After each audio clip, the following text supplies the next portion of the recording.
everybody, and welcome to episode 437 of the podcast devoted to the classic and sometimes not-so-classic genre cinema of yesteryear, Monster Kid Radio. I'm your writer, host, producer, Derek M. Cook.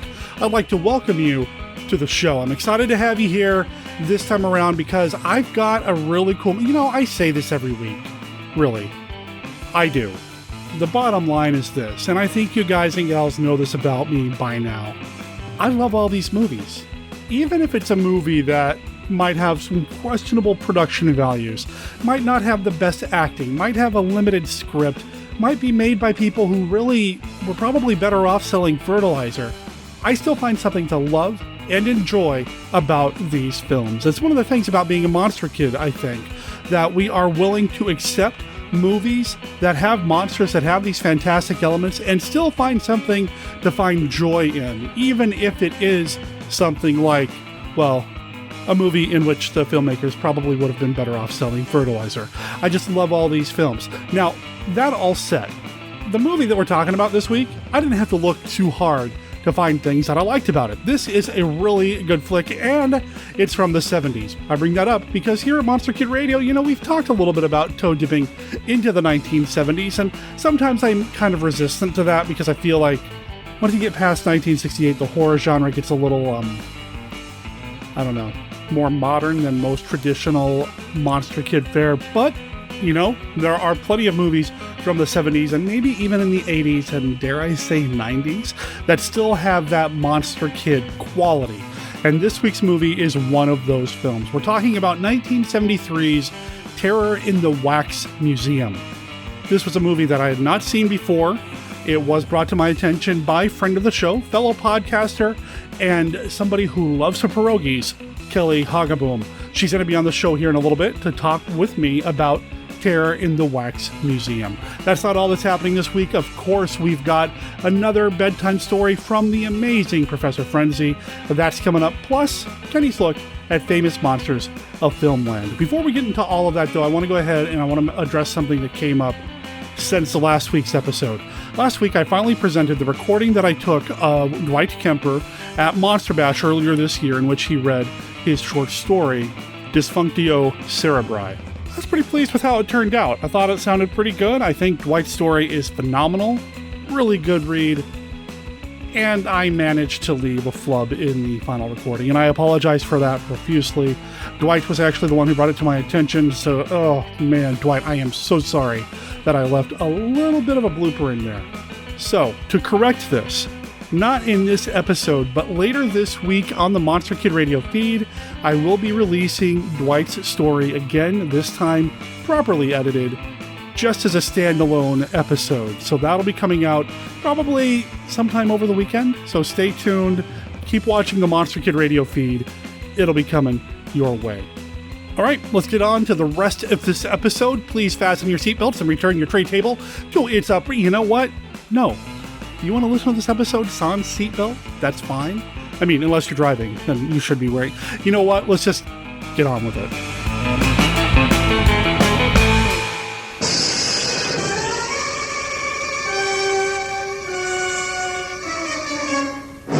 The Phantom of the Opera. Behind the cavernous walls of a great theater, behind the gaiety and make-believe, there lurks evil, an unspeakable evil. The Phantom of the Opera. The motion picture screen's unrivaled masterpiece of the macabre. Only once in every generation comes a tale of such classic horror to hold audiences forever captive with its sheer fascination, its overwhelming terror, its frightening power. The Phantom of the Opera. Beneath his mask, the grotesque face of unimaginable horror. But within his heart, the desperate desire for beauty and love. Drama to thrill you and chill you as no other motion picture ever has. In color. The Phantom of the Opera. Have you heard? Black Clock Audio Tales is a daily podcast that reads you a story. Either a whole short story or a novel, a chapter or two at a time. Join us for our exploration of old ghost stories, supernatural fiction, horror tales, folk tales, fantasy, gothic horror, weird fiction, and cosmic horror. And don't forget to join us for our monthly show about the Cthulhu mythos at the end of the month. Black Clock Audio on Instagram, Twitter, Facebook. Black Clock Audio Tales. Part of darkmyths.org. Thank you. Behind the blazing eyes of X, you will see demon forces that seek to probe the scientific unknown. Beware. Beware the stare of X. X. X. 1 cc under the right lid, 1 cc under the left. Suddenly he possessed X-ray vision, power to see through clothes, flesh, walls to the very ends of the universe. X, a fantastic adventure into the unknown, starring Ray Milland in his most challenging role since his Academy Award-winning Lost Weekend. X, the motion picture with a theme so unique it could only be called X. Filmed in Pathé Color and Spectrorama. X, the man with the X-ray eyes, is the different picture this year from American International. You won't ever forget it. X. X.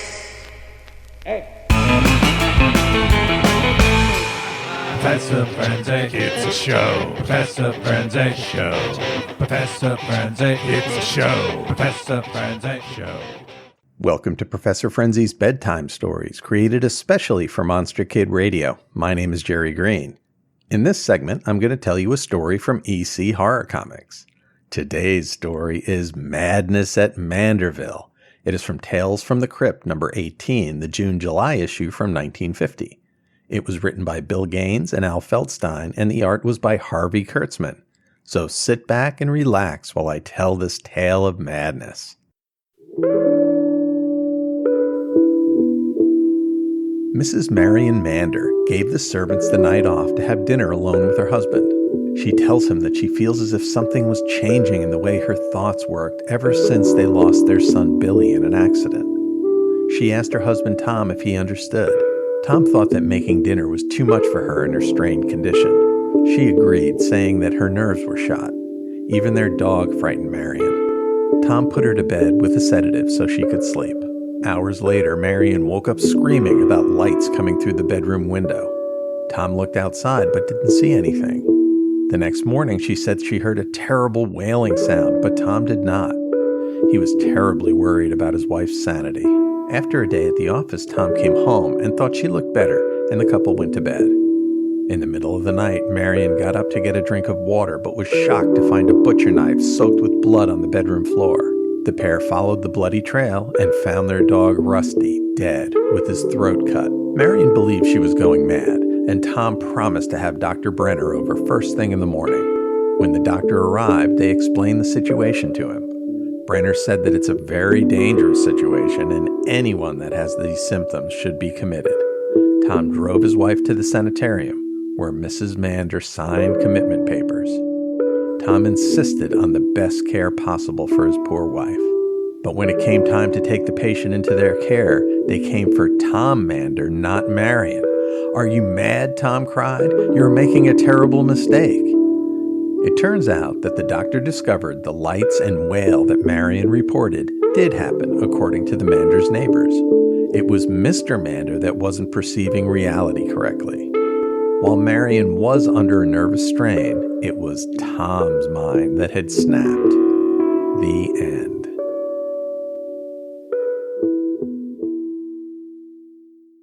I hope you enjoyed that head-spinning story. This tale started off as a straightforward insanity story and took an interesting turn. As with most EC tales, there's going to be a twist, and I couldn't help but try to figure out what the story had in store as I read through it. The thing that's different in this one, though, is that Tom isn't a traditional bad guy. He isn't trying to frame his wife or gaslight her into thinking she's crazy. So he doesn't get the traditional EC comeuppance. This is a more straightforward twist. There's a little dialogue fussiness at the end as the doctor explains the twist to Marion and therefore us.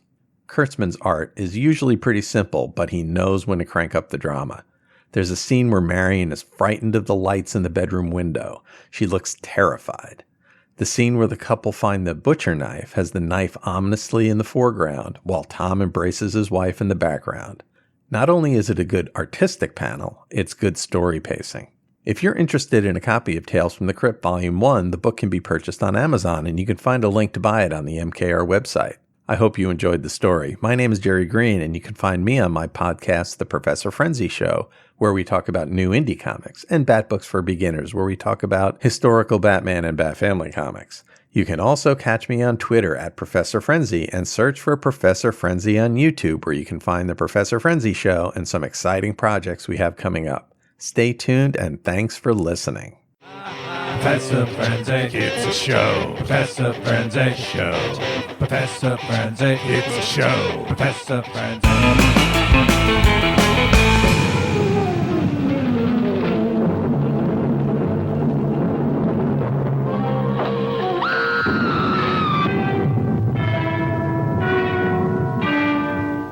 This is Whitewood, Massachusetts. A young girl, a stranger, has come to Whitewood to do research. She has come, she thinks, to study. Leave Whitewood.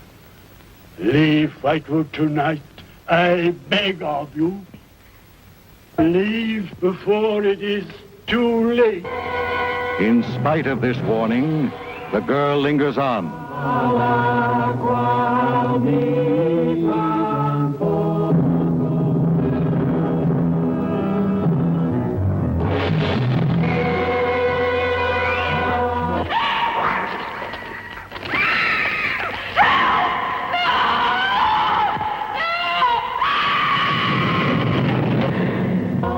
Horror Hotel.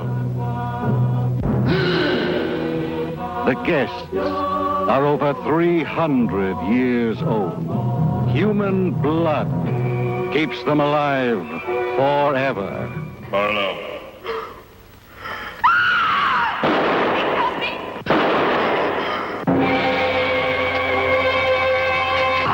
I'm jersey by the living God!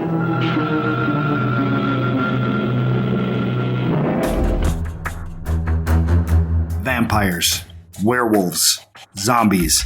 Yes, these things are real, but fortunately for those of us who can afford him, so is Mark Temple. And he's good. Real good. He's a former FBI agent turned freelancer with the knowledge and skills to eliminate your monster problems. And his rates are negotiable. Monster Hunter for Hire, the first volume of the Supernatural Solutions, the Mark Temple Case Files, is now available in both ebook and paperback.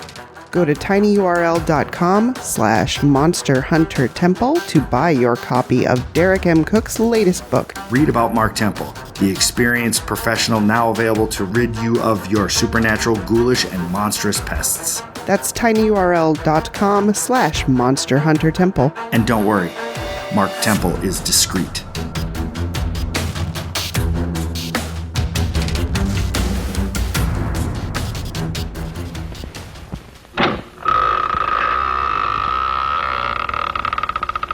The curse of the mummy's tomb. A bandage and bone monster stalking the cryptomaniacs who defiled its tomb of terror. And the Gorgon. A she-monster who turns living, screaming flesh into silent stone. It's a 2-for-1 Monster Bazaar. 2 terrific terrors for the price of 1. with the never-before-offered special free bonus. Black stamps of your favorite monsters for the first 10,000 people in line. It's the curse of the mummy's tomb and the Gorgon. He said the Gorgon, both in petrifying color, you know. They will frighten you. Yeah.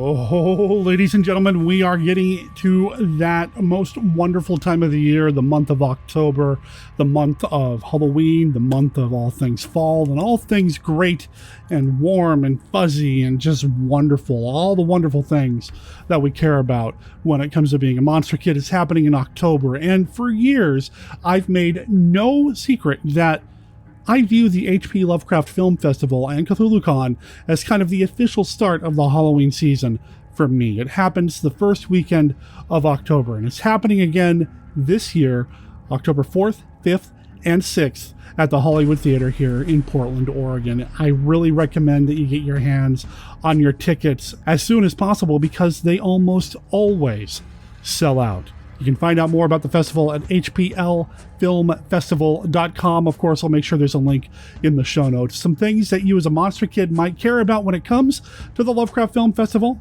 Special guests, Victoria Price. Yeah, that Victoria Price, Vincent Price's daughter, and scheduled special guest, Roger Corman.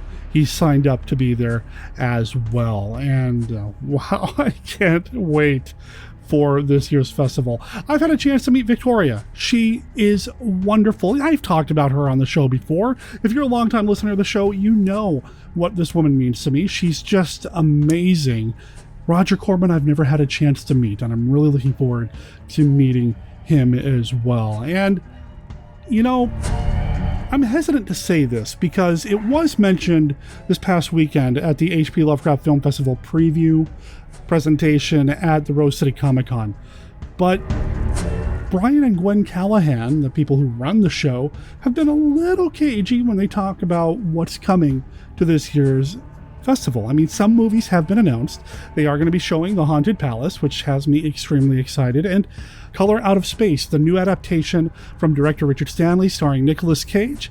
My interest is certainly piqued. There's a ton of incredible short films lined up as well. If the short films that were shown during the preview at the Rose City Comic Con are any indication of what we're going to see, well, it's going to be hard to get all the short films in because there are some incredible ones lined up. You know what? They mentioned it at the Rose City Comic Con. I'm going to mention it here.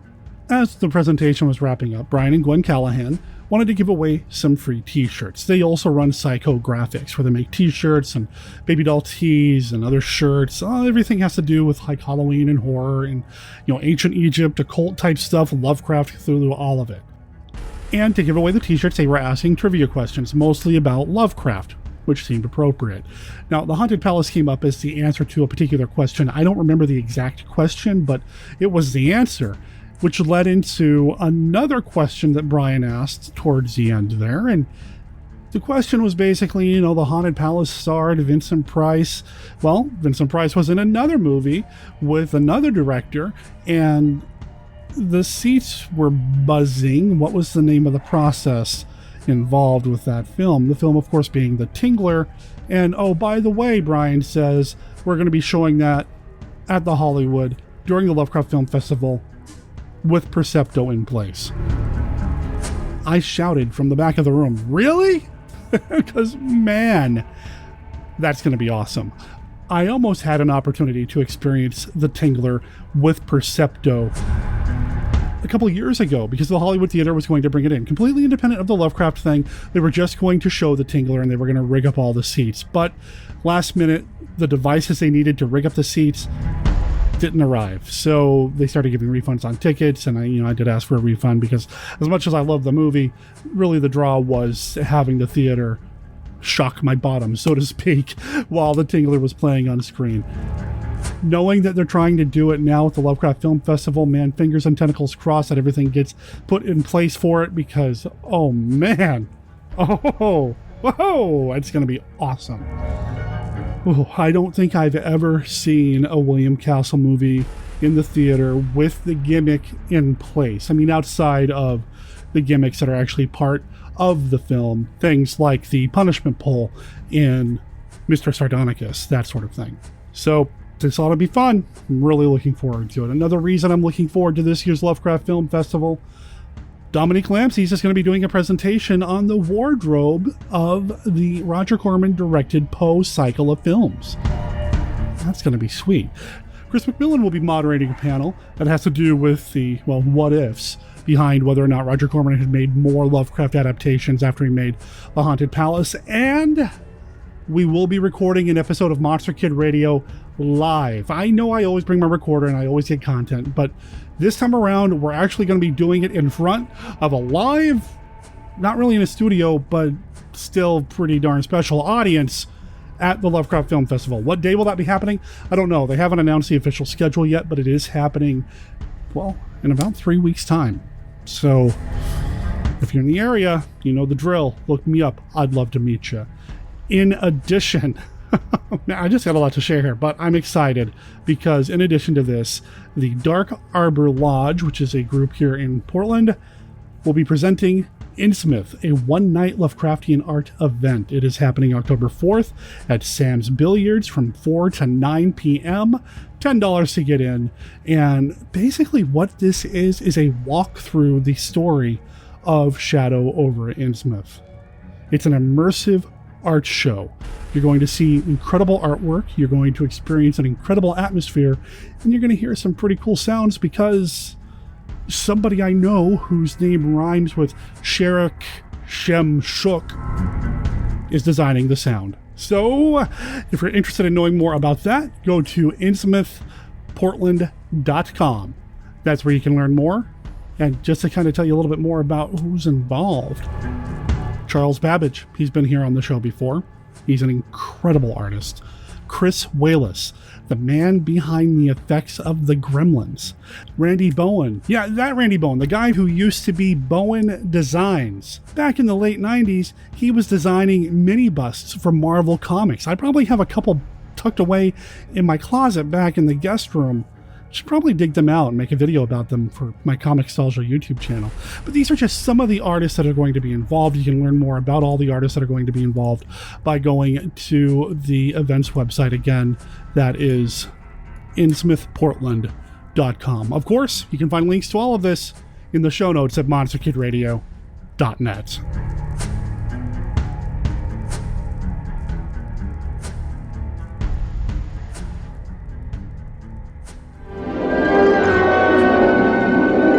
I'm William Castle, and I feel obligated to warn you about the next attraction you will see at this theater. The picture is The Tingler, which I directed.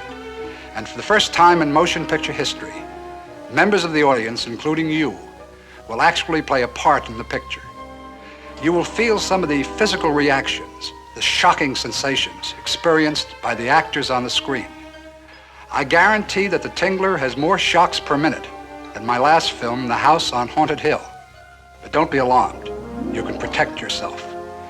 When you see the picture, you will be told, and remember the instruction, how you can guard yourself from attack by The Tingler. Panic sweeps London from end to end. Even Scotland Yard is baffled. But two men of intrepid daring fight back. It's Abbott and Costello at their hilarious best. Battling fiction's most fearsome fiends in Bud Abbott and Lou Costello meet Dr. Jekyll and Mr. Hyde. Co-starring Boris Karloff as Robert Louis Stevenson's fabulous double demon. Mr. Hyde will kill him. Mr. Hyde will kill him. With Helen Westcott, Craig Stevens, and Reginald Denny. Hey, stop this fight! There's ladies present! Bud and Lou are tearing up the town, trapping the beast among a bevy of beauties, adding turmoil to terror in a house of horrors that would frighten even Frankenstein. Come on, Will! We can catch your monster! Give me a hand! Come on! And what a riot when they get funny notions from deadly potions. Hey, Slim. What? Those guys must be seeing things. Pay no attention to them, they're drunk. You know, there's always a way of... Mickey!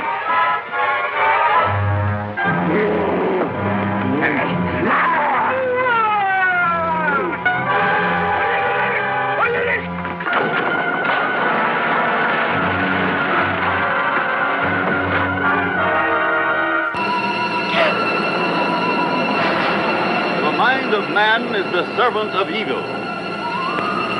Instruments of torture are always much the same wherever one goes. Our ancestors had imaginations that were truly diabolical.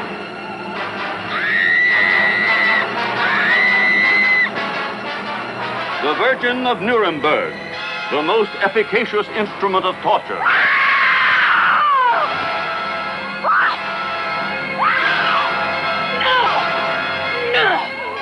The most desirable woman.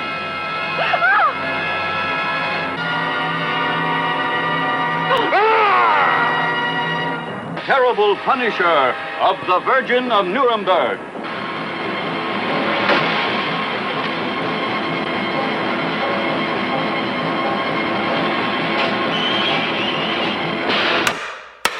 Welcome to this month's meeting of the Classic Horrors Club. I'm Rich Chamberlain from MonsterMovieKid.wordpress.com and KCCinephile.com. And I'm Jeff Owens from ClassicHorrors.club. Let's begin with a report from our Sergeant-at-Arms. Vince, are there any housekeeping details today? Once the door is locked, there's no way out. The windows have bars that a jail would be proud of, and the only door to the outside locks like a vault. There's no electricity, no phone, no one within miles, so no way to call for help. Thank you for that very thorough report. As you all know... Oh, yes, we have a comment. It's time we started. We had better get on with it. Well, we're trying. As you all know, we're recording a new bumper for the podcast. So what testimonials can you give potential listeners? Yes, Al? I hope that as you listen to this, you are among your loved ones. Interesting feedback, I guess. Vince, what do you think he means by that? So many unexplainable things have happened here. You're not really selling it, guys. Chris, how do you think fans of classic horror, from Silent Screen to Halloween and everything scary in between, will feel after listening to the Classic Horrors Club podcast? In the first moments, every muscle, every fiber will be afire with torment and agony. In the days to come, you will pray for death. Come on, doesn't anyone have something good to say about the Classic Horrors Club podcast? Yes, Bela. Well, this isn't a very pleasant way to entertain a guest.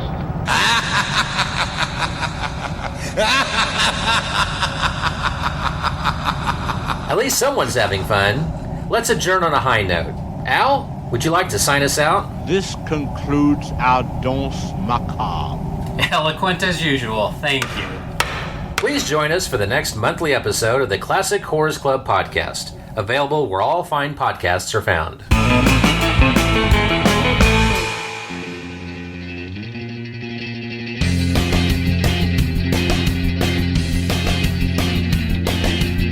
Hello there, Monster Kid Radio heads. This is Kenny with a look at Famous Monsters of Filmland. Let's continue our issue-by-issue look of movies covered with issue number 6 from February of 1960. He is seen roaring on the cover, and he is the main feature of the 6th FM, the classic King Kong. This 11-page, 14-photo article starts with this clever short synopsis of the film. He was a giant who towered 50 feet in his own kingdom. But Samson-like this super simian met a doll-like Delilah and lost his life amongst the skyscrapers when the steel and glass jungle called civilization chopped him down to size. The article starts with a brief account of how the movie was imagined by its creators. A lengthy quote from producer Marion C. Cooper is climaxed with this comment. Suppose there existed a tropical island, unvisited by man and unchanged by time, that still harbored one of those monstrous animals which roamed the earth before the existence of man. An ape came to mind. Dinosaurs and pterodactyls of the Jurassic Age were all right as menacing influences on our imaginary Skull Island, but they were clumsy and inhuman, whereas apes are similar to man.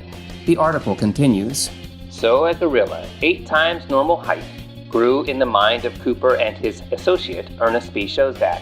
Before they were through, 30 bears sacrificed their skins so that audiences could be scared out of theirs, and 6 men got the weirdest jobs of their careers, bunching together inside the 36-foot chest of Kong to operate the 85 motors that animated his 6.5-foot face with its 10-inch teeth and foot-long ears.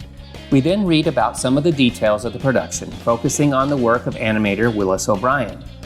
Finally, we see what the 1933 critics thought and take a look at the popularity of Kong on TV. The article concludes with these comments from FM's editor. So immense was Kong's regional popularity on the telesets that he and his son Pico have been called back for repeated encores. He and Mighty Joe Young now frequently appear together on the same marquee. Fay Wray's screams have become as familiar to today's teeners as Tarzan's jungle yell.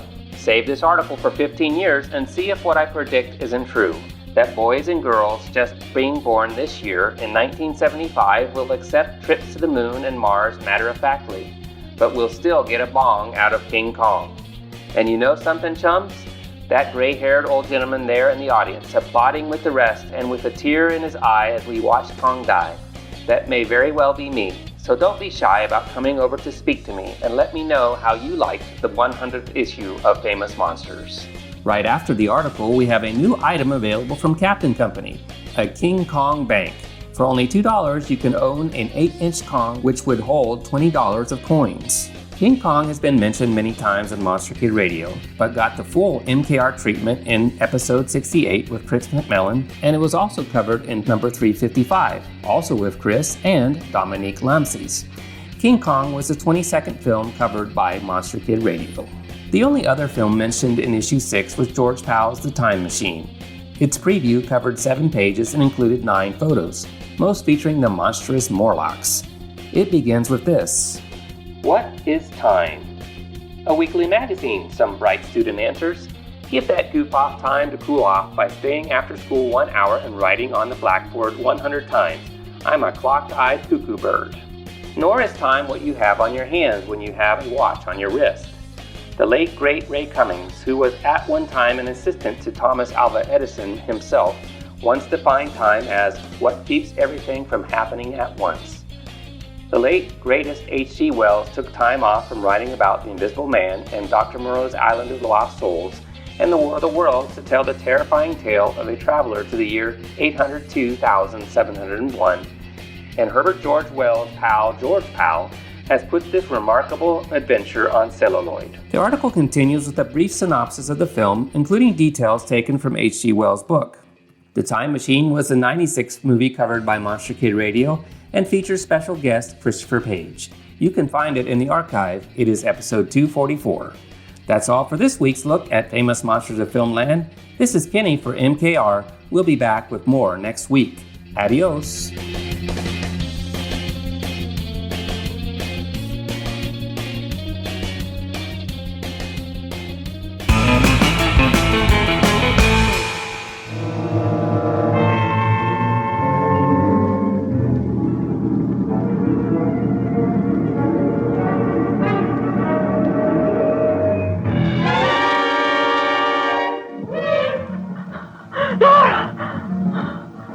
Supernatural powers of the evil eye claim still another victim. Its malevolent enjoyment of tantalizing torture hangs threateningly over John Saxon, Letitia Roman, and Valentina Corteza. Oh, she was always against me. She hated me. Madness and the maddening aura that destroys reason fills their every breath with the smell of death.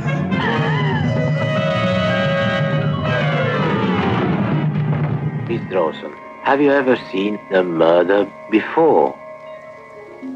No, I've never seen anything like that. Never. Oh, stop playing games, will you, Landini?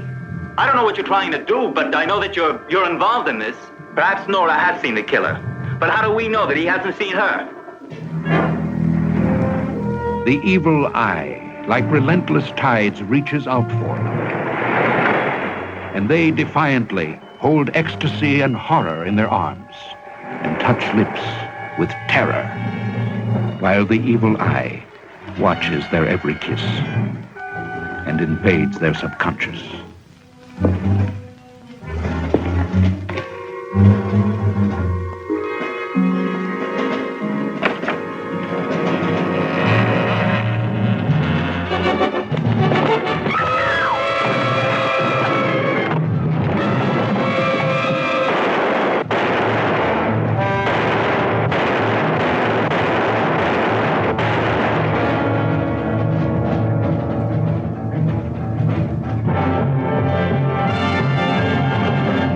We interrupt this program to bring you the following special announcement. The world's first horror head transplant has failed, and 5 brain donors have died in the experiment. Now you can see it all at your local theater in Beast of Blood. And on the same show, Curse of the Vampires. both brand new in gory color. You'll see a mad fiend transplant human heads in the Cave of Horrors and encounter stunning, screaming, shocking terror as it lives. A monster's head detached from its body, causing savage and inhuman destruction. More fantastic than science, more shocking than fantasy, the creature without a head, controlled by an insane artificial brain. Beast of Blood. Don't miss Beast of Blood and Curse of the Vampires, both rated GP.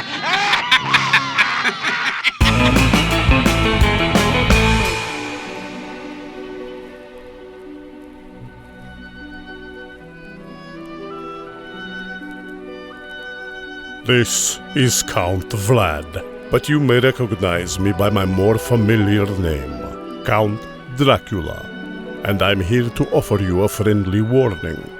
Derek and his guests often get excited, and occasionally this results in revealing key plot points of the movies they're discussing. In your parlance, you might call these revelations spoilers. You know how the children of the night, monster kids, can get sometimes.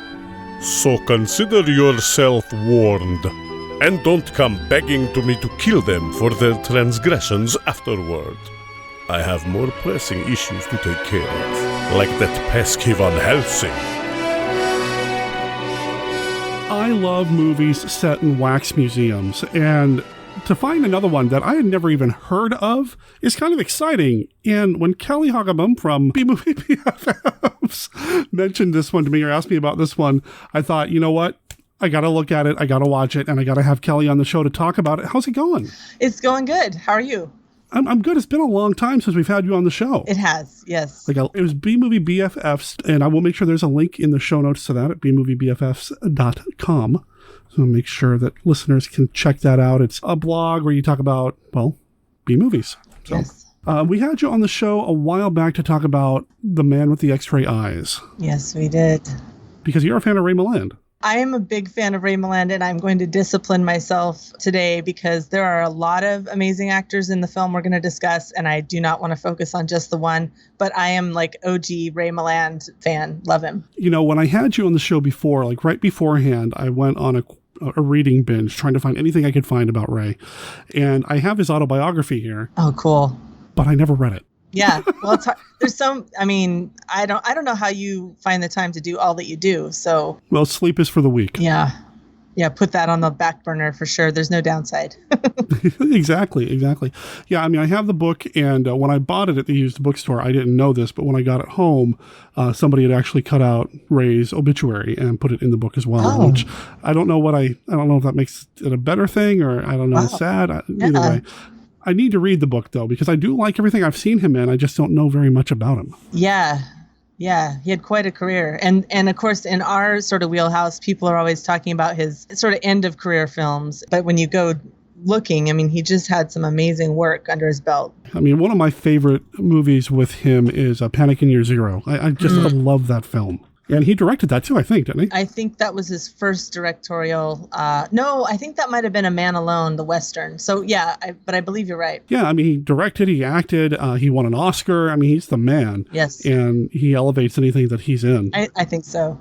Even if it's a low-budget horror movie like this one. He kind of has that Sam Jackson effect. Like, he's been in some terrible films, but he always brings... Well, I think he's a better actor than Sam Jackson, but I mean, I always like to watch him. Bold words. Well, they're kind of the same, they're not, I don't know, they kind of bring the same kind of guy to each performance, but it's always a good performance. So, yeah. Well, I do want to talk about the movie a little bit more and kind of get into it. But Kelly, there's something we do every time we have somebody on the show. Every episode, we have a game that we play called the Classic Five. I can't remember if we were doing it when we had you on the show last. I feel like we did, because I feel like I remember most of your guests just going, oh man, I'm just everything's gonna go out of my head, and I'm not gonna have anything. So I think I remember that experience. So it's a card game that we play. The cards each have a this or that, which movie do you prefer style question. They're all about classic monster movies. There are no wrong answers. It's basically a conversation starter. There's not really points or score or anything. So like I said, no wrong answers. You ready to play? I am. Let's go. All right, card number 1 right off the top of the deck. Kelly, what character from a classic monster movie would you like to have a drink or a meal with? Ooh, Honestly, I've got to say the Invisible Man. He was a psycho, and I totally love him. I'm not sure if that's a good thing or yeah. But yeah, he's a little, it'd be fun just to listen to him rant. Yeah, maybe earlier, like before he goes full on, you know. Oh, okay, yeah, okay. Yeah, I'm a big Invisible Man fan. I feel like those films don't get enough attention. No, people don't talk about him as much. And it's one of my oldest child's favorite old films, and we watch it about once a year. Oh, nice. All right, card number 2. Who's your favorite actor to play the Phantom of the Opera? Okay. I'm going to have to go with Lon Chaney. But honestly, I have only seen like 2 Phantoms. So, okay. But I just can't imagine like Gerard Butler was any good. But maybe, I don't know, maybe someone's angry listening to me say that. but yeah, Lon Chaney was excellent. Old school. He's the man. Yeah. He kind of what about you, Derek? How many Phantoms have you seen? I've seen quite a few, up to and including, well, the one you just referenced with Gerard Butler. I've seen the one with Robert Englund. Right. I've seen the Universal color version, the Lon Chaney version. So I've seen quite a few versions and iterations of that. Antonio Banderas, wasn't he a Phantom once? Was he? I've seen him singing it. Well, okay. Fair enough. You know, I would probably go old school as well, though. It's Lon Chaney, the original, the man, the master. Yeah. You know, he just is so good. And I think that's the most recent one I've seen. Well, you know, I'm 42, and so Phantom was huge when I was in high school. Same here. The musical, and I do not care for the music, and the story is pretty cool. It's just one of those things that because the musical was so massive, I don't know if it's considered an opera, but I just kind of didn't get into Phantom too much. You know, I was kind of the same way. I was that cocky little kid that Phantom of the Opera is a horror story. How dare they make it a love musical? You know, I was like that. So, yeah, I was. It is a horror story. I don't find it very romantic at all. Exactly. Now, I have since seen the musical on stage, and I did see the film theatrically, actually, with my wife. And, you know, I mean, I get it, and I get where the love story can be interjected, but for me, Lon Chaney is, you know, the man. He's going to be the one. Although I really do like Hammer Film's version as well. And I mean, it's just an iconic story you can do so much with.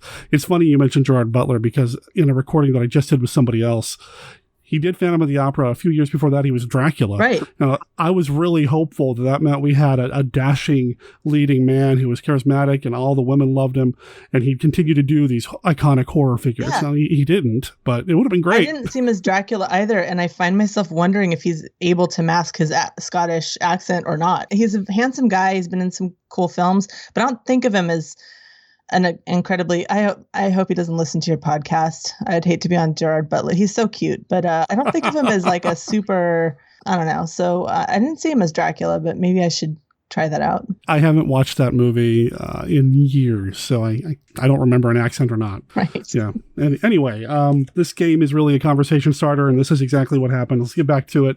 Card number 3.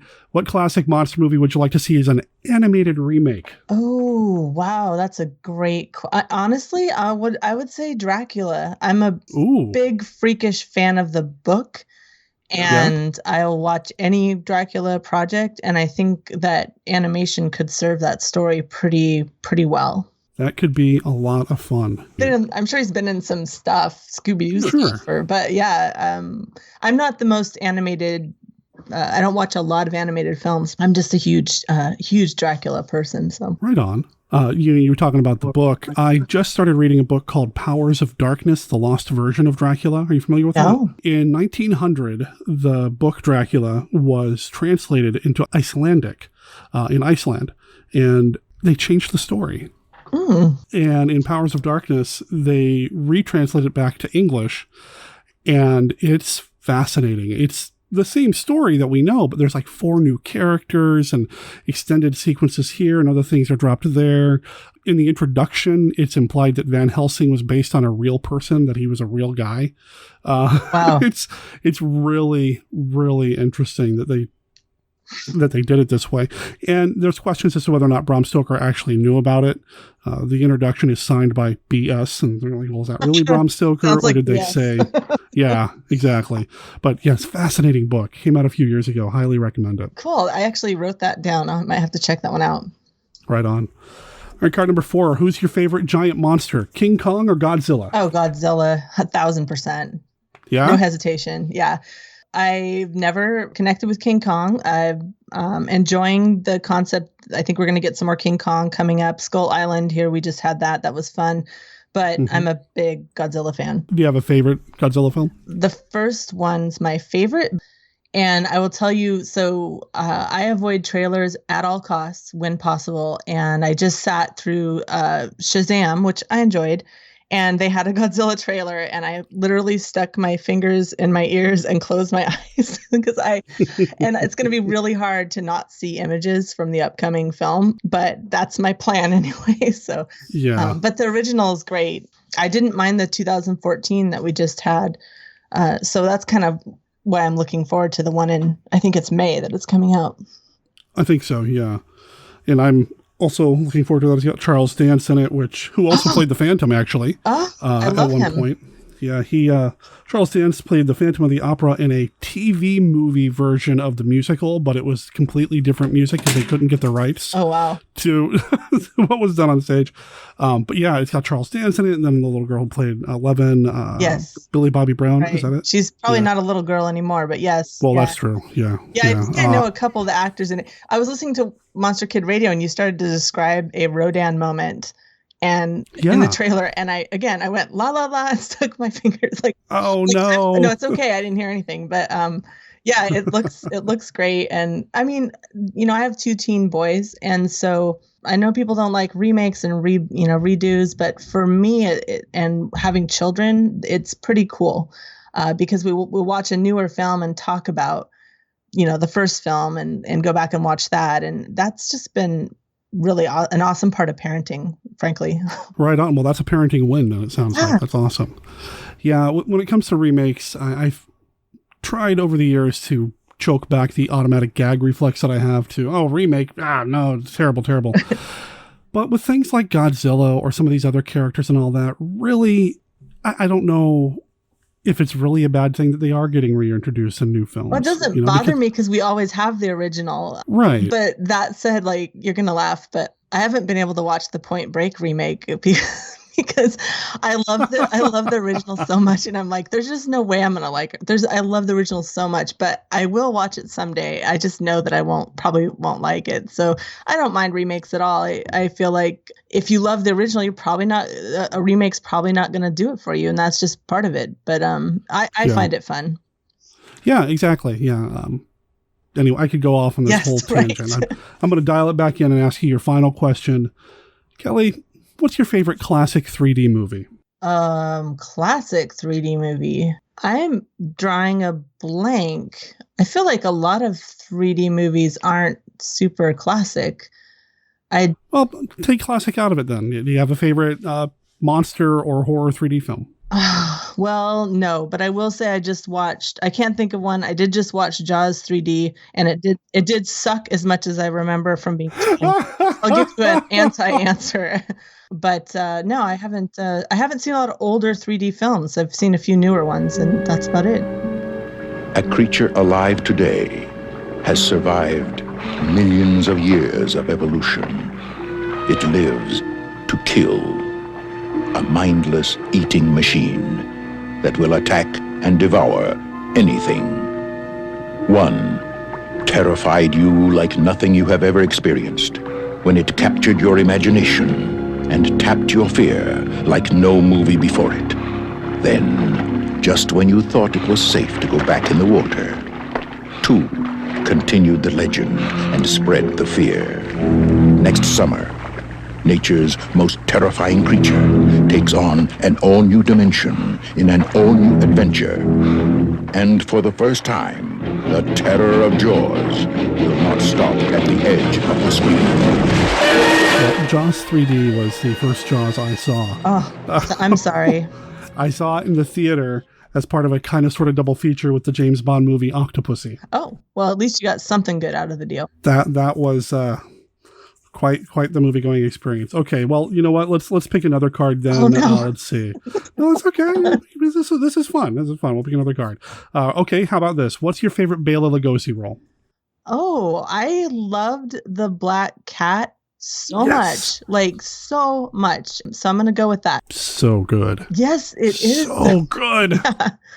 And I want to say, like, real quick before we move on, have you seen the Colonel March mysteries with Boris Karloff? It's been on my list for years, but I have not yet. Because I was listening to your podcast and you did the whole Bela Lugosi and Boris Karloff, and I honestly feel like the Colonel March like tipped me into Karloff just because he plays this fussy, sweet, old, one-eyed colonel solving the most lightweight mysteries you can imagine. And I don't know why, but I've loved that show. So I just want to give a shout out. It's definitely not a monster show. It's a parlor mystery that is about the most quaint parlor mystery I've ever seen, but it's great.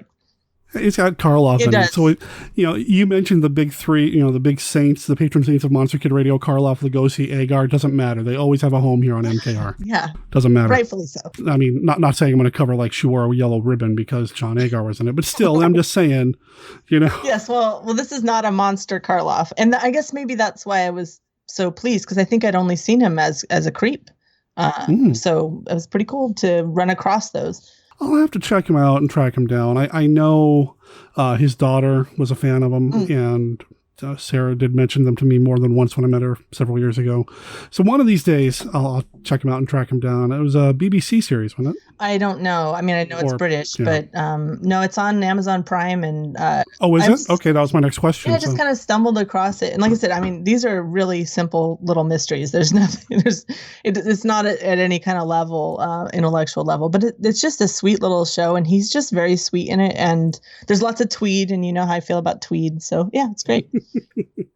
Right on. Well, I'll have to check that out. That was the classic 5.5, I guess. Yeah. Classic 6, maybe. All right. So, and like I said, no wrong answers, but I'm still going to tell you, you won. Oh, good. You win. All right. And your prize is that you get to be on Monster Kid Radio this week. Oh, sweet. Do you dare to spend a night of terror in the Wax Museum? You can't tell the living from the dead. Are they flesh and blood, or are they wax? Are they alive, or are they dead? Jack the Ripper, Ivan the Terrible, Attila the Hun, Lizzie Borden, Lucretia Borgia, Bluebeard, rated PG, parental guidance suggested. Terror in the Wax Museum. Now, when you brought this movie to my attention, when you mentioned it, was this something that you had seen before that No. you have a lot of experience with? Or? I'm down here in my studio sewing. I'm a tailor, and I put on a lot of lightweight old movies that I've already seen, and I can't remember which one I was watching, but it ended, and Amazon Prime suggested this one, and I was looking at the cast, and I saw John Carradine and Ray Milland. And I thought, oh well, Derek's going to know this one, and I think that's right the moment I texted you. I don't even know if I'd seen it when I texted you. Okay, but it's so weird because I feel like people don't talk about it, and it wasn't rated very well, but it's such a cool little film. It's really neat. It feels a little out of its time. Yes, it does. It has a lot of classic, what we consider classic horror movie tropes, but it's in the 70s. It came out in 73. I don't like a lot of 70s horror. It's kind of everything's low lit and brown and dark and bleak, and this film feels like a throwback to the 60s, like mid 60s. It definitely does. Even the people they cast are classic horror or monster movie actors, a lot of familiar faces, not just Ray Milland, but you got the Bride of Frankenstein in here. Yes. You got Elsa Lanchester. And I mean, that's gold right there. And she's great. Yes. I feel like she did not do a lot of genre work, which is too bad. I think she was fantastic in this, and obviously Bride. She did an episode of Night Gallery that I really like. But yeah, she's just fantastic in it. She's probably the biggest genre person in here because of her work in Bride of Frankenstein. Yeah, which is so funny because she had quite a career. She did a lot of work, and she's sort of known in the circles we hang out for this 10 minutes in Bride of Frankenstein that she less than 10, probably. Barely in it. She's got an amazing career and was an amazing personality. And she also has a few albums out there of body parlor room songs. Like, really? Yes, I'll send you a Spotify link. and her husband, Charles Laughton, introduces some of the songs on the album. I mean, they're exactly the kind of songs that we were hearing in the film, which is so goofy because she wasn't the character that sang those songs. No, she's got quite an amazing, and I don't know if this is the only film besides this one that she and Ray Milland were in, but I did see her with Ray Milland in The Big Clock. Did you ever watch that film? No, I didn't. It's like a thriller mystery, and she plays an artist in it, like this goofy artist, and she is so great in it. And he's the lead, he's the hero, and it would be called a thriller today, but it's an old black and white film called The Big Clock. And It's kind of cool because that was like 30 years before this film that we're talking about today. I need to know more about her and explore her work a little bit more. I feel like I know a bunch about Karloff and Lugosi and all them, but I mean, she's part of that iconic era of Universal Monsters. I have to know more about her and give her more respect by watching some of these other things. I'm looking at her credit list, and I guess as a kid I was exposed to her because she was in a couple of Disney productions. Right. And I watched like Blackbeard's Ghost and things like that. I watched as a kid, and she's in that. Right. But yeah, And in Willard, which I've stayed away from all of those films, but I think she got some props for her role in that too. So I think that was one of her last films. But and it's interesting that she's in this movie, considering that the makeup that was designed for the Kharkov character, they used the Charles Laughton Hunchback makeup as inspiration. Okay. And Charles Laughton being her husband. I thought that was kind of interesting to learn. When I just learned that, I thought that's kind of cool. But I don't want to get away from the other horror legends in this. I mean, you've got John Carradine. Yes. And what has that man not done? I know. I think he's definitely one of the most prolific character actors in Hollywood. I remember the first time I saw him in a movie, which is kind of rare to like remember the first time. And that would be The Unearthly. Oh, okay. He's usually playing creepy henchman, or he's often playing a creepy henchman, and this movie he plays kind of a harmless old coot, which I like the coot. I like the old coot. So and he's got a beard, a kind of gross beard. So, yeah. John Carradine did it all, man. He was mad scientist. Yes. He was creepy old men, goofy old men, vampires. He did it all. He was the great owl in The Secret of Nam. That probably was the first thing I... Oh, there you go. There you go. Did he ever play a romantic lead? I'm sure when he was younger he did. I mean, he was a Carradine, right? Okay. I would think. This is somebody that I know his genre stuff because he did so much of it.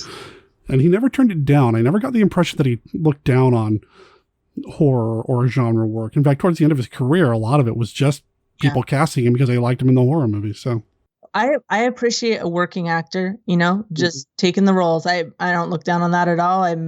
We've all worked fast food or worked something that was a paycheck, and I don't see any shame in that. Having some flashbacks here to your jobs or to Carradine films, because having the Carradine films are good flashbacks. The fast food job that was my first job, and I worked at Arby's, and it was brutal. Yeah. Anyway, the other name that I want to mention is Patrick Knowles, who also did some genre work as well. He did more non-genre stuff, but of course I know him from The Wolfman or Frankenstein Meets the Wolfman, things like that. And I know him from Adventures of Robin Hood. I think he was Will Scarlet in that one. Oh, yeah? Yeah. I could see that. Dashing young man. So, yeah. He had a big career, too. Mm-hmm. This was one of the last movies he did. Mm-hmm. The only other movie that he did around the same time was a movie called Arnold, which was by the same filmmakers, came out around the same time, shot around the same time. It's just 2 for 1. Pretty much. And Patrick Knowles is kind of barely in the film. He doesn't have a huge part, but this had a large cast too, a large cast of people with names and speaking parts and all of that. So there were a couple people that weren't in it all that much. Yeah. Some of the other cast members, anybody stand out to you that you want to talk about? Oh, well, Broderick Crawford, who plays the sort of the ugly American character, he had quite a career, and I'm watching the film and I'm like, where am I remembering him from? And he was in Born Yesterday, the one with Julie Holliday. Did you ever watch that? Oh, okay. He was great in that. That's actually a great film. He was excellent. And he was also in Beau Jest. So he's been in some pretty cool stuff, and he played his role in this pretty well. I liked him a lot. Like you said, he's the ugly American. He's the man who's throwing all the money around, wants to buy the wax figures from Carradine. And he's an old lecherous drunk. So I'm not naming names, but I've got some of those older guys in my family. Yeah. But, well, apparently he liked to drink in real life. Yeah, that they were concerned that he wasn't going to stay on the wagon while producing the film. And at one point he did assure everybody that, oh yeah, I'll stay sober. Or, excuse me, I'll stay sober until I'm drunk. And then, but the word was he acted better when he was drunk than he was sober. He had a cool little part. He and Elsa were kind of the candlestick set because, they were. Yes. Yeah. So they were great together and in opposition to one another. There's a couple other actors. Lisa Liu, she's only in it for a minute playing, I think, Madame Yang, but she has quite a career, and she's like in her early 90s, and she was just in Crazy Rich Asians, which is she's still working. Yes, That's fantastic. Yeah, so she had a tiny part, but I expected her to be in the movie more because at the beginning of the film we have a list. They show who it is and they tell us who it is. It's not just a bunch of names. It's this is the person you're seeing, and they introduce. Yes. And I assumed she was going to be a bigger part of the film. I did too, but it was just this one little alibi scene. But and then there's Shani Wallace, who. Okay, so did you ever watch Oliver? Yes. Well, I have not, but she apparently was well loved, and that sort of catapulted her to some degree of fame. And she kind of plays she plays the tart with a heart, right? in Oliver and in this film as well. She's still kicking and going around to conventions and stuff. And I didn't see Oliver. I do like the actual book. I'm a Dickens fan, but I don't watch a lot of musicals. So, but that's also got your buddy Oliver Reed in it too, doesn't it? Yeah. See, that's why I've seen it. Yes, because he's a surprise. He's a thug. Yeah. Right. Right. Yeah. For a change. You were talking about some of the genre connections here. I'd be remiss if I didn't say something about Maurice Evans. Dr. Zaius, isn't that? Got some Dr. Zaius action here, which is great. So we get a little bit of my Planet of the Apes mojo going, which I love. He doesn't have a huge part. I mean, he's there, but he's not super involved with the story, so it's kind of cool to see him. This film had a lot of people in it, and a few of the parts seemed a bit unnecessary. The film seemed preoccupied with giving us as many red herrings as possible, and so there were a couple parts, and he plays the inspector, right? And then the younger fellow, don't remember that actor's name. Mark Edwards. And so we've got two cops who are both pretty bad at their jobs. I felt like the younger cop was just there to be a romantic foil for Meg, the niece, the heiress, the wax museum heiress. But yeah. Yeah, I could see that too. He doesn't seem to be a very effective detective. Nope. I mean, he says he is at one point even, but he's really not. He's obsessed with Jack the Ripper. Yeah. But there's a clue there, right? Yeah. They never caught him. Yeah. I've seen him in other things. He did Blood from the Mummy's Tomb over at Hammer. So he was in that. I keep meaning to track down a movie called Horror of Snape Island. It's also known as Tower of Evil. Came out in 1972. Something that I've been wanting to watch. I know he was in that. But he doesn't have a very long career previous. He looks like a 70s TV actor to me. He has.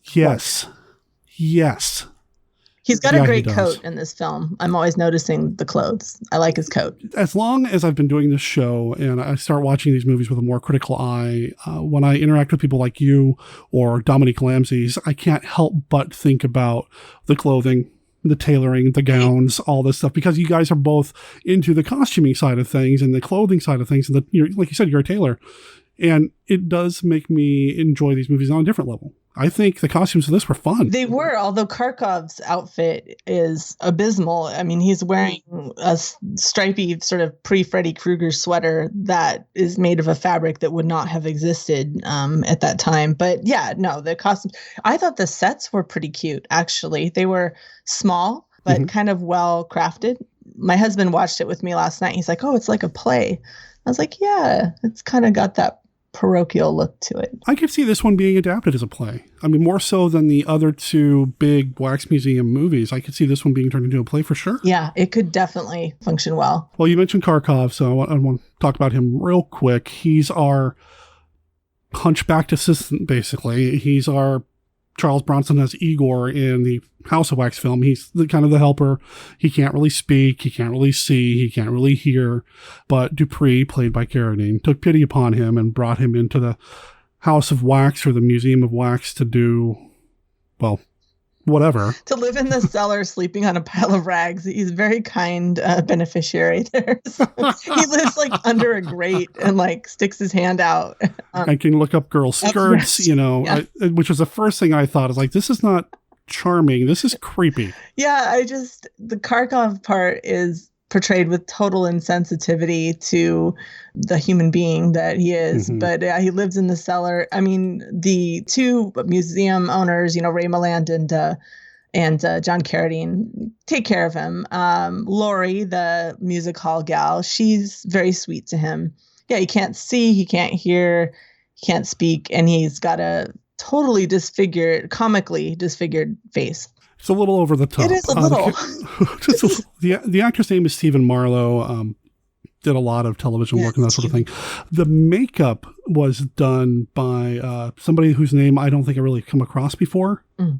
Jack H. Young. Oh, okay. I don't know the name or anything that he's done. I probably could do some digging and find something that I've watched that he was involved with, but this wasn't the best. No, and it's kind of funny because there's not a lot. I mean, there's not a lot of makeup required in this film. And they also have, there's a lot to talk about in this film. There's a troupe they hired to play the wax dummies. Mm-hmm. And I get the impression that was more of a budget thing because it's easier to hire a troupe of living statues than to build a bunch of wax dummies. I'm quite sure. I was reading an interview with the producer, and that's exactly right. He didn't know how they were going to pull it off with the budget they had, and then one night he realized, oh, wait a minute. My wife and I just saw this thing with a bunch of actors pretending to be characters in a painting, and they stood still for so long that you kind of thought that they were statues. I'll hire that group. Right. And it's not the first time I've seen that done. In Abbott and Costello Meet Dr. Jekyll and Mr. Hyde, there's a wax museum sequence, and some of the characters in there are supposedly made of wax, but they're really just actors standing still. Much more effective in this film than in that one. Only saw Jack the Ripper move maybe once. I don't know, man. The Genghis Khan dude. Oh, maybe that's the guy. Excuse me. That's the guy. Yeah, I guess it was Laguna Beach, a Southern California troupe that they found, mm-hmm. which I thought was totally cute because I grew up in Huntington Beach till I was about 8. But the thing is, though, even as good as they are at standing still, and they are, your eye can tell that that's a person, and it really does take you out of the film. They tried, because they did try to make up their faces to hide. Yeah, that was interesting. I think that's where I was going with that. They had Kharkov's makeup, but then the makeup on Jack the Ripper was like, he had long false eyelashes and eyeliner. I mean, I don't think I wore that much makeup on my wedding. Like, he was really, really made up, big old sideburns.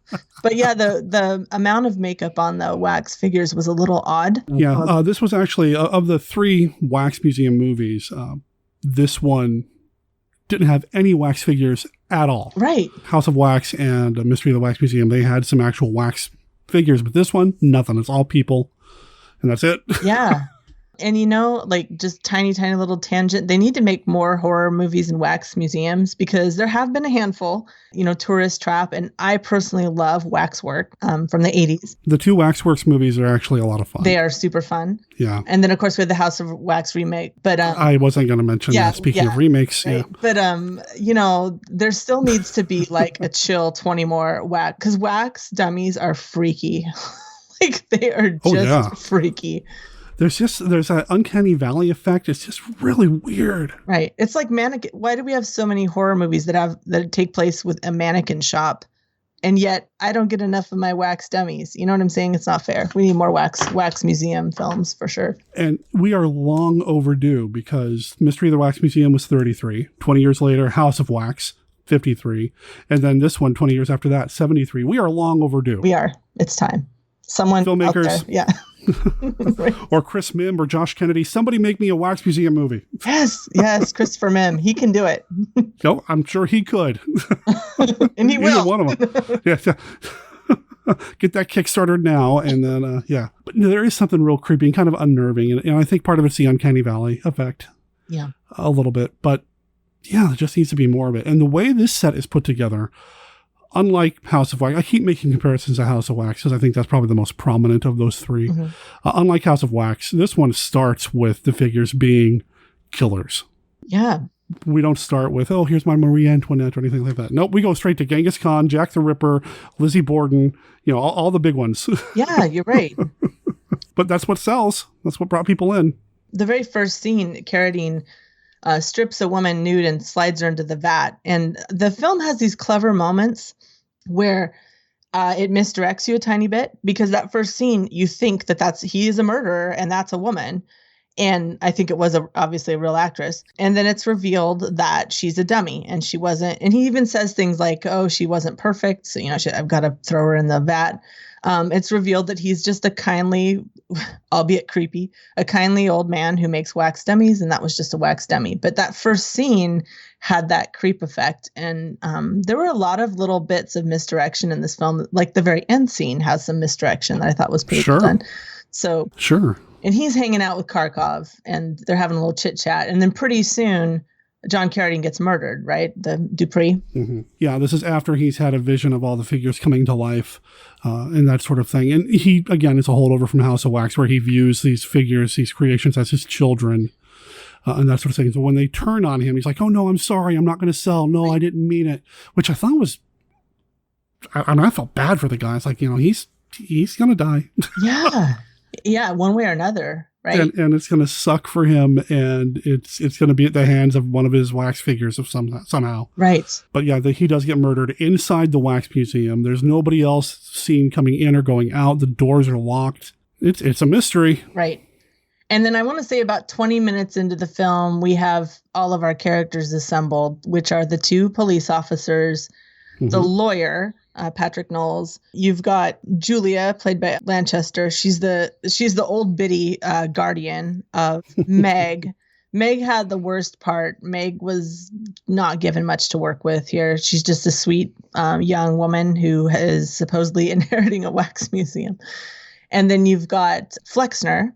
So that's Ray Milland. He's pissed because he wants to inherit the wax museum because he feels passionately about the museum and he's one of the chief architects, right? Mm-hmm. And you've got the guardian who wants them all to take off so that she can make money hand over fist, right? That's kind of the premise.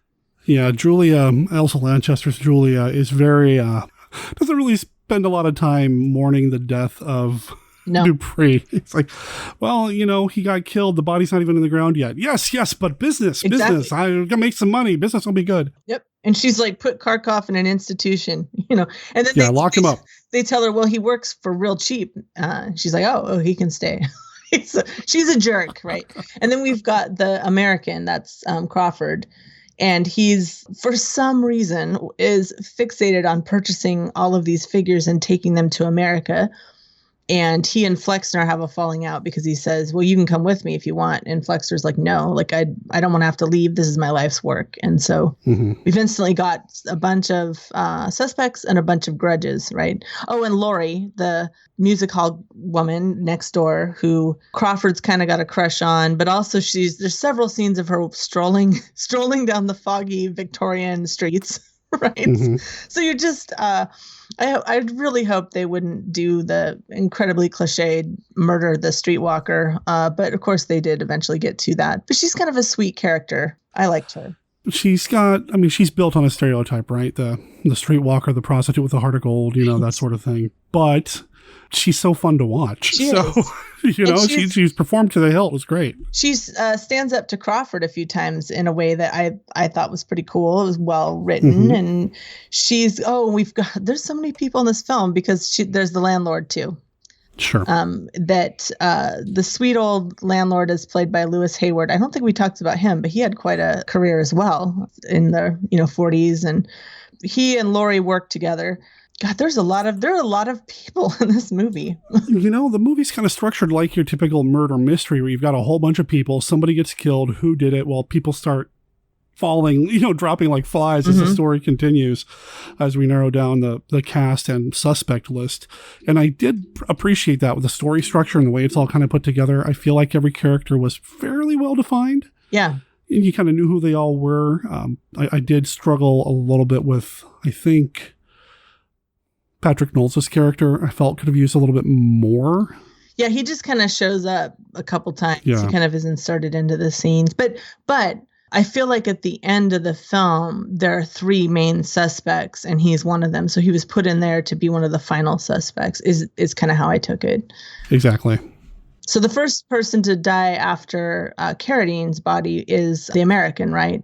Roger Crawford, right? Right. Yeah. So they off him, and again, he's found in the museum, and that's the thing here. They're all the bodies are found in the museum, where there are no other doors. It's all locked up at night. In fact, there's even a scene where they specifically show Flexner giving Julia his key to the museum.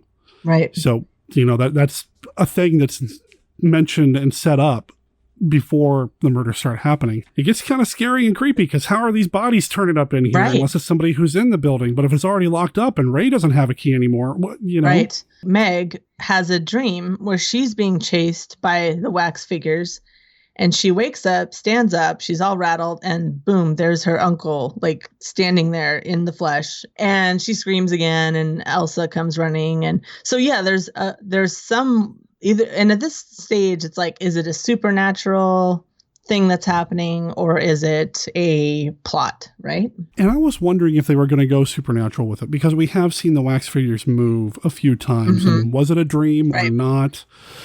Is it going to be some weird, there are automatons that were created by Dupree at some point, a la Dr. Fives's, hangout. I didn't know if they were going to go that route with it. I was hooked. I was watching it and I couldn't figure it out, and I appreciated that a lot. And I want to say, like, the beginning credits were so weird because it almost looked like a TV movie. Yes. And that I think that was a little bit unfortunate. I don't know. There's a way that they set it up that it wasn't a supernatural. It was some kind of plot, right? Somebody has a secret key. Somebody has a secret entrance. That's kind of what I was thinking. So I wasn't too scared, I guess, of the wax figures. But yeah, and I think the next person, is it Lori who gets killed? She's walking down the street. She's being stalked. She turns around and, it's just a policeman. It's just a Bobby. She relaxes. Then she goes, why are you wearing that outfit? And then it cuts away. The film has almost no gore. There's a little blood, but they don't show any murders. They only show a body that's been stabbed, or in Lori's case, her head's cut off. This is part of the reason why it feels more like a 60s kind of horror film, because it does not have a lot of that, the way it's paced as well. Even with the very beginning, when we see Carradine dump the wax body or the wax figure into the boiling wax, we even cut away. There's this weird jump cut. Yes. I don't know if you caught that or not. There's this weird jump cut. You don't actually see the body go into the wax. And I think that was because of the nudity, because then you would have seen a naked female form. I think that's why. Or they didn't want to, but they didn't pop for a wax figure either. That's true. It's like... By the way, that wax looked delicious. Like, what was it? Was it really... It was good and creamy, right? It looked good. It looked like a delicious soup.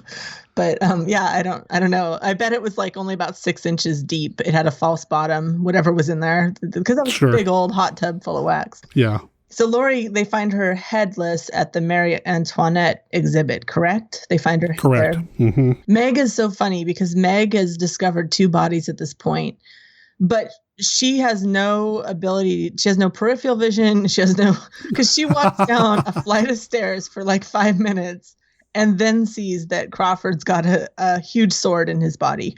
And the same thing with when she discovers, she's like, the guillotine fell. I'm like, I really feel like I would have looked right at the bottom of that thing and seen it. Yeah. You noticed the guillotine had fallen, but you didn't see the head. Yeah, she kept walking her, so yeah. Yeah. Is this the point? You watched the film today, I think, but at some point, the young policeman who has the crush on Meg, and he does that thing where he physically leads her everywhere that men are always doing to women in films. Yes. But he tells her there's been at least 2 murders, and he's like, you shouldn't leave. Someone's just trying to scare you. I'm like, this is a terrible policeman. Just give me 24 hours. Just do 24 hours more. And I'll park across the street And we know that someone's in the house. Someone's able to find their secret way into the place. But he's like, you'll be safe because I will park across the street. Right? Mm-hmm. Yeah. Right. Good job. Right. The Scotland Yard in so many of these movies, just not very effective or efficient. And also we've got Flexner, the scene at the Chinese restaurant. The cop has the dragon lady, quote unquote, come out and read the fortune of Meg. And also determined that Flexner probably had an alibi. That was mostly what that scene was about. That was a big concern, is how, what happened with Flexner. Right. He didn't show up to work on time. He was drunk. He doesn't remember a lot of the evening before. But maybe his alibi does check out. And at that point, the cop says to Flexner, that Jack the Ripper figure looks a lot like you. And we're all watching going, no. Not really. Not at all. Like, in no way. Right. But that was, again, it was a red herring, right? It's like, oh, maybe. There are so many red herrings. Yes. I mean, this movie is thick with, well, they never did catch Jack the Ripper. Right. Maybe he's back and he doesn't like how he's being portrayed in the wax museum. I don't think that's what motivated Jack. Right. But, and Brenda behind me is now giggling. And also, they're like Kharkov, who might have been Dupree's son. There's so many of those, like, oh, it might be. Weird little moments. Yeah. Which is, I thought it was cute, I love every time the Sergeant Hawks, the younger inspector, every time he talks to Kharkov, he says something Kharkov doesn't seem to understand. Then he gets down in his face and says it again real loud and real slow. Right. And then if Kharkov nods, okay, that's fine. You can go now. Right. That's it. Right. Okay. And the cop mostly just like has tea in the parlor with Meg because he's got a crush on Meg. It's like, are you going to investigate or are you just trying to horn out on this wax museum heiress? And so I think we're coming up on the finale here because, of course, Meg stays and her and Julia now have a pistol and they hear a noise and they're creeping around and they find Kharkov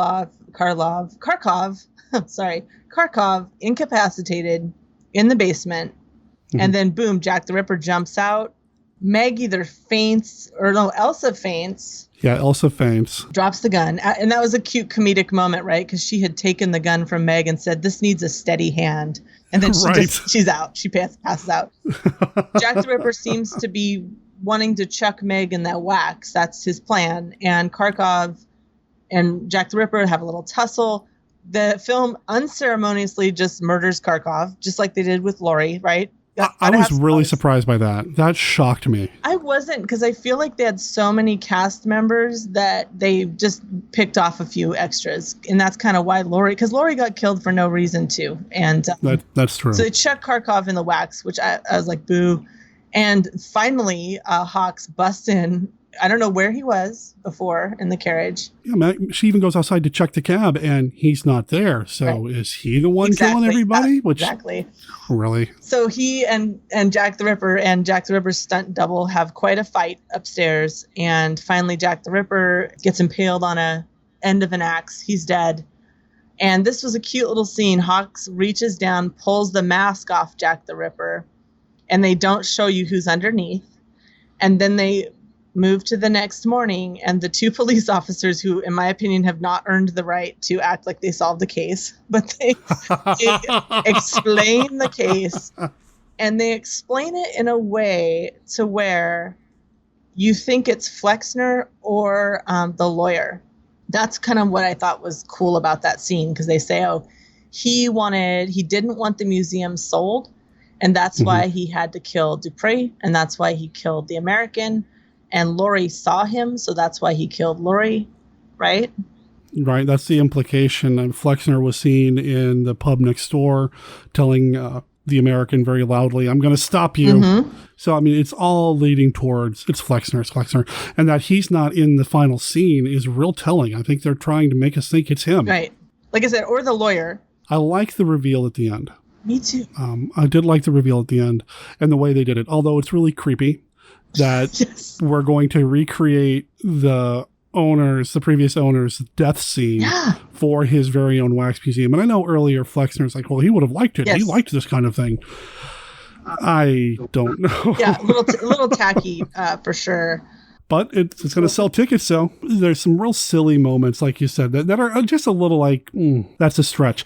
But there's also some very effective storytelling happening here, like the end scene with the final reveal. There are a couple of scene transitions that actually go from one scene to the next in the middle of a line of dialogue. But the way they do it, somebody is calling ladies and gentlemen, but they cut at the end and then they go to gentlemen with Flexner doing a tour. That was a There's good a couple of scene. things like that. And I really like those transitions a lot. And I think the performances are really good, really solid. It was cool to see Ray Milland, in, I guess, kind of sort of a leading role. He might not be the number 1 or 2 character, but he's right up there, and I loved him. He'd kind of turned the corner by the time he was doing, he did the 3rd of the Poe series, right? Was it the one about premature burial? That's it. Yeah, that's the one he did. And by that time, he'd sort of turned into... he did have some awesome roles. I know he was in Love Story, and we talked about Panic in the Year Zero, which is, if your listeners haven't watched that one, it's a family survivalist post-apocalyptic 1962 black and white film, and with Frankie Avalon. That's right. And he has the best Ray Milland has the best corduroy coat of all time in that film. But moving back, it's a good movie, good drama. It really is. Yeah. He doesn't understand why the storekeeper won't take his credit card at the end of the world, but that. Yeah, and it's very, it's very paternalistic, and there's some really problematic stuff about women in the film. But it's a great drama. I would definitely watch it again. And of course, then around the same time as The Man with the X-Ray Eyes, which is an excellent film. But he had definitely turned the corner. I mean, at one point earlier in his career, he was the highest paid actor through Paramount. Like, he was massive. He was the number 1 guy. And I actually, like I said, I found a short interview with the producer, and they were talking about him bringing Ray Milland to the set and showing him where his dressing room was going to be. And where they took him was where the old dressing rooms were on Paramount's lot back in the day, where Ray was the number 1 guy. But those rooms had been turned into offices over the years and that sort of thing. But the producer of the film made a point of getting the number 1 office that used to be the number 1 dressing room and having it converted by the set people and the production people to make it look like Ray's old dressing room, complete with pictures of his previous movies all over the place and that sort of thing. And he brought him in there. And I mean, that's a lot of respect shown. And I think that's great. That's class. That's class, man. Yeah. And I mean, I know Ray Milland said later in his life that he had other friends who complained that they weren't getting the scripts. And he said, well, you're 68, you're not 28. So he seems to have had a pragmatic outlook. I mean, again, I haven't read his autobiography. I look forward to checking that out. But, that, like I said, I don't think there's any shame in just being in the films that you're offered. It's so funny. I have actually not seen The Thing with Two Heads. Hey, man, listen. They strapped me into this electric chair. And this cat comes up to me and said, do you want to live? So you know what I told him. Seems all I have to do is volunteer for this medical experiment. So of course I jumped at it, 'cause I'm innocent. And all I need is a little time to prove it. So they took me to this doctor's house. And when I wake up on the table, attached to my body is a head of a white dude. And he's looking at me eyeball to eyeball. So I checked him out. And by looking at his face, I can tell here is a bigot. Man, this is one of the funniest pictures that you ever want to see. I mean, we go shopping, we chase chicks, we catch a few, we get chased by the fuzz. If you want to see one of the funniest pictures in the world, you got to see The Thing with Two Heads with Ray Milland and me, Rosie Greer. The Thing with Two Heads, rated PG, parental guidance suggested. Dig it. This movie is post The Thing with Two Heads. Yeah. So, I mean, you think about, like you said, his career, he kind of turned the corner. I feel like, especially with men, it probably doesn't hold as much for women, unfortunately. But I feel like with men, once they get to a certain age, the kids that they scared growing up are now the filmmakers, and they want to put them in their own movies. Right. So some of these folks have a second career in the genre stuff again. I don't see that happen nearly as much with a lot of the women performers in horror, which is unfortunate. And just women today in Hollywood are still, underpaid. But some of them, it's weird. Like, I feel like we have a lot of older actors today, men, who still are able to get these amazing roles or at least amazing paychecks for films. And they don't all go down this sort of, B-movie route. But these aren't really, he was in a lot of some sci-fi and horror, but obviously, his best film, according to most people, and one that this is the film that got him on the map for me, was The Lost Weekend from 1945. Just yes. a peerless film about alcoholism, which is a subject very near dear to my heart. He was also in one of my favorite ghost story movies, The Uninvited. It was so cool. I got to show that one to my son, and that's a slow movie, right? And kids today get to see movies like Hereditary or whatever, much, much more intense ghost films or supernatural films. But my son loved it. Beautiful film. I think it was filmed in Cornwall, or it was supposed to be in Cornwall. But yeah. It needs to be seen. Yes. It needs to be seen. Good. And Reap the Wild Wind, he was in that as well. Mm-hmm. And I want to give a shout out to I think it was his directorial debut, A Man Alone, which is a Western that I think is a pretty sweet, modest Western that's a little darker than a lot of Westerns from the era, but definitely great film. Well, and he had worked with, speaking of Westerns, he had worked with the filmmakers on a movie called Black Noon, which is supposed to be kind of a spooky Western too, which I've never seen, but as soon as I read something about that, I was like, I have to see this. Yeah. I feel like I haven't seen as many Weird West and supernatural Westerns as I would like. Like, I haven't seen that many, and there's such great concepts, and everyone that I've seen I've loved. Except maybe Cowboys and Aliens. That wasn't much, but yeah, well, it had Daniel Craig in it, so yeah, anyway. So yeah, like this film, because there's kind of just a lot of things that happen in it. There's so much happening in it, and it's a mystery. It's a mystery. We do talk about spoilers on the show, that yes, there are going to be spoilers. So if you've made it this far and you haven't seen the movie, I think there's still a lot to really hang on to and chew on here with this movie. It just looks cool. Yeah. It's got a little bit of that 70s aesthetic, but it really is a throwback to more of the 60s. And, being the film score guy, I got to say, I love the music in it. Mm-hmm. It's by George, and I don't know if it's Dunning or Dooning. I'm not sure how it's pronounced, but he did Star Trek. He did so much. And the music in this is solid.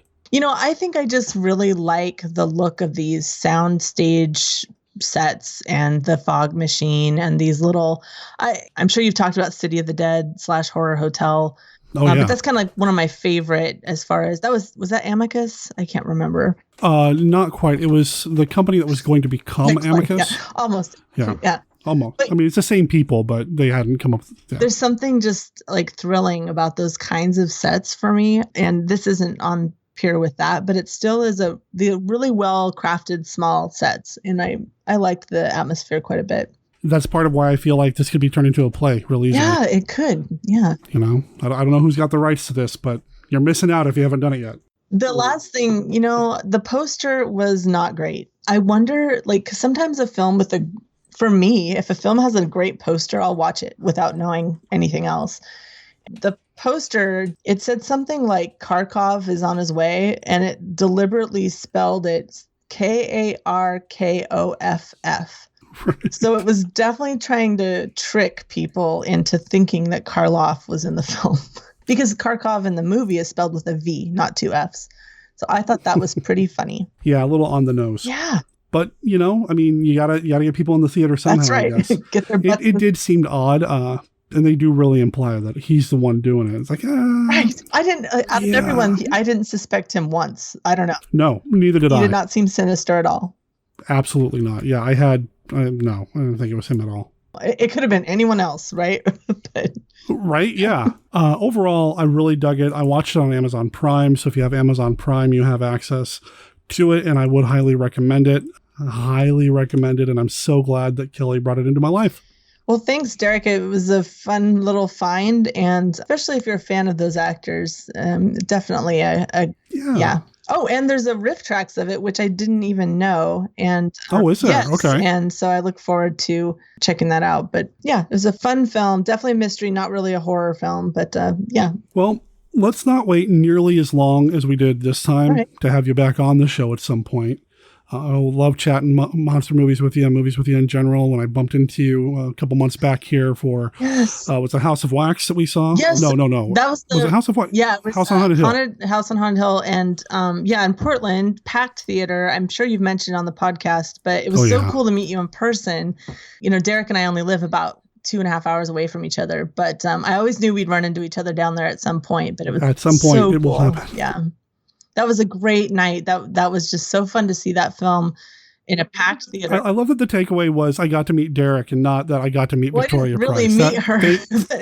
But I know you, and it was great. I always appreciate when I meet someone online, when I see their face and hear their voice, because if you've ever met someone without having heard their voice and seen them, it can be really odd because you form a mental picture. So I was like, there's Derek. So yeah, that was a fun night for sure. That was a lot of fun. And this has been a lot of fun. And if people want to keep up with whatever Kelly's doing, that I'm sure is always going to be a lot of fun. B-Movie BFFs, is that the best way for people to find you? Yeah, I'm more active on Facebook. So B-Movie, I have a page, B-Movie BFFs on Facebook. And thank you so much for having me back on. Like, your show is great. I've been catching up on a few recent episodes. Oh, thanks. You've done so much hard work, and it's paying off. So I appreciate that. Thank you so much. Appreciate the kind words. And yeah, like I said, we'll have you back on here in the hopefully near future. Sounds good.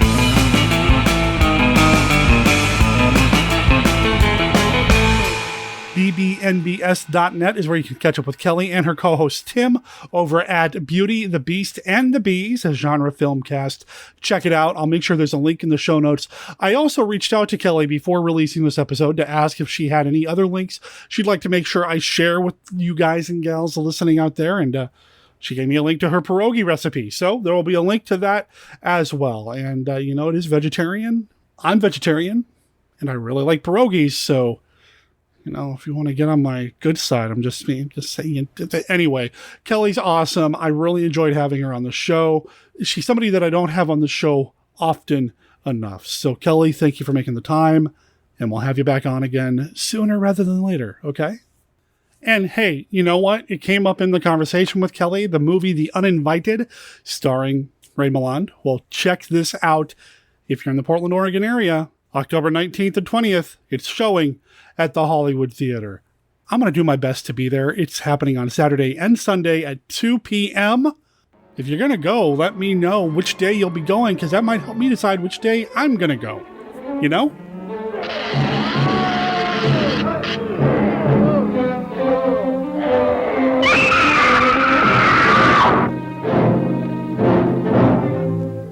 The unearthly takes you into horror beyond imagination.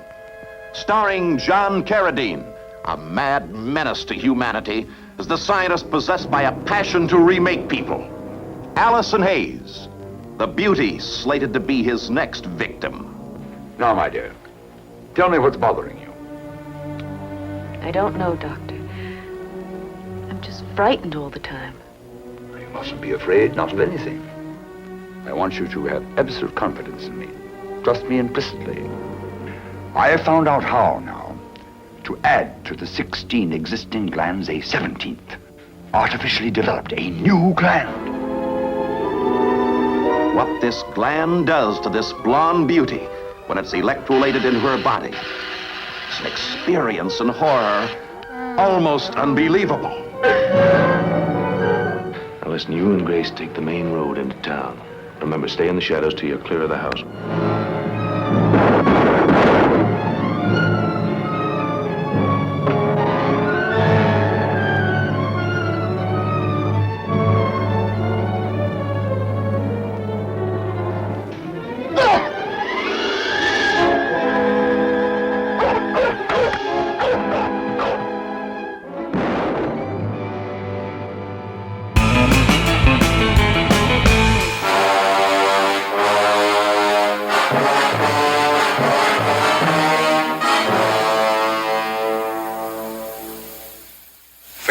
I have searched for a unique way whereby a motion picture audience can actually decide the climax of a picture. I have found such a way. My latest picture, Mr. Sardonicus, offers something no audience has ever had before: the power to determine the fate of a character on the screen, the power to punish. In ancient Rome, spectators could decree life or death to a gladiator by indicating thumbs up or thumbs down. During the French Revolution, the mobs could condemn a man by merely shouting, "To the guillotine." the early West, vigilantes took the law into their own hands. Today, for the first time, the awful power to punish will be yours. After you see the evil events that made Mr. Sardonicus what he was, you will decide what should be done to him. You will now see some scenes from the picture. The face of Mr. Sardonicus will not be shown, because I realize that some people in this audience might be adversely affected by it. Those of you who come to see Mr. Sardonicus will understand why.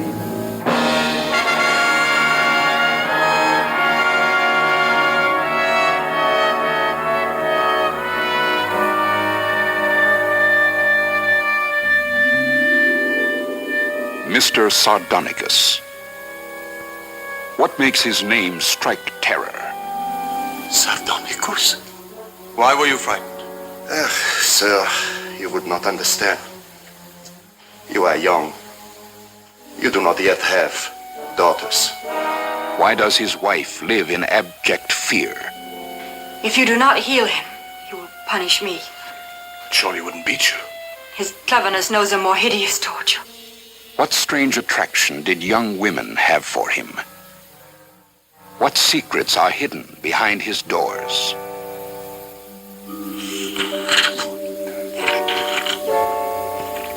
Mr. Sardonicus. His deeds formed a fabric of nightmares.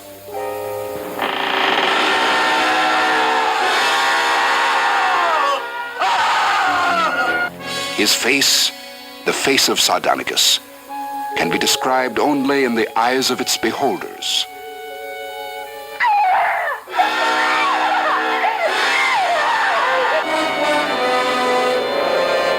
Mr. Sardonicus, in spite of all his cruelties, some people will think he deserves mercy. Others will feel that no punishment could be too severe. When you come to see Mr. Sardonicus, you will receive a ballot like this. At a certain point in the picture, you will vote thumbs up or thumbs down. His punishment will depend on the result of your vote.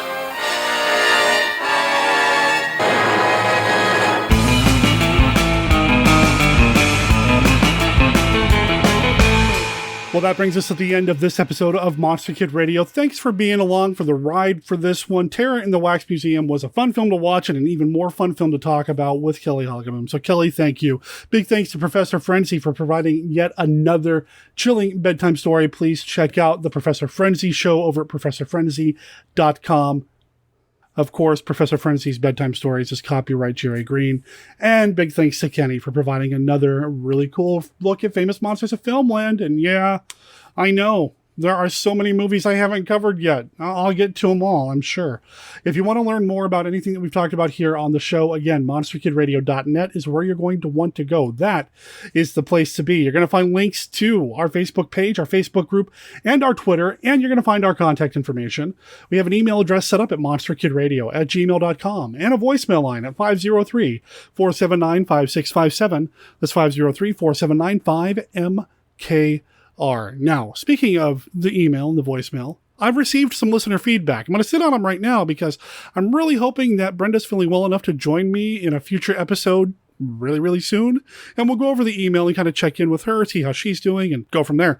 I did receive a video from the Gillibration. I don't know how to incorporate it into Monster Kid Radio yet. I may just end up posting it to the website for people to see, but it looks really cool. Man, I wish I could have been there. You know, what I need to do is develop like a mutant superpower, like Multiple Man, like Jamie Madrox, where I can just kind of separate and go experience different things at the same time. So I could have been at Rose City Comic Con and the Gillibration last weekend, and then eventually come back together as if I had had both experiences simultaneously. My comic book nerd is showing, sorry. But yeah, we'll have some feedback coming up in a future episode, which means that if you want to hear your feedback, an email or a voicemail from you incorporated into a future episode of Monster Kid Radio, well, you know what you got to do. You write us or call us. I mean, that's how it works. We do have Amazon links set up for some of the various things that we've talked about in this episode of Monster Kid Radio, including my book. Thank you to everybody who supported me by purchasing a copy of Monster Hunter for Hire, Volume 1 of the Supernatural Solutions, the Mark Temple Case Files series. There will be more Mark Temple stories coming up. I do have a quote-unquote publishing plan in place. You will see some more Mark Temple stuff in 2020. To find out what's coming up next week on Monster Kid Radio, you got to watch the YouTube video that I put together. Coming to Monster Kid Radio September 2019. Next week is the last episode of September 2019. So if you want to know what's coming up, well, you got to watch the video. Watch to the end, and you'll see who's going to be on and what movie we're going to be talking about. Speaking of which, if you are a YouTube user, please consider subscribing to the Monster Kid Radio YouTube channel and liking the videos on the channel that you watch. I can't think of anything else to say. So I'm just going to go ahead and wrap up by reminding you that Monster Kid Radio is a registered service mark of Monster Kid Radio, LLC. All original content of Monster Kid Radio by Monster Kid Radio, LLC is licensed under a Creative Commons Attribution, Non-Commercial, No Derivatives 3.0 Unported license. My name is Derek M. Cook. Talk with everybody next week. Ciao.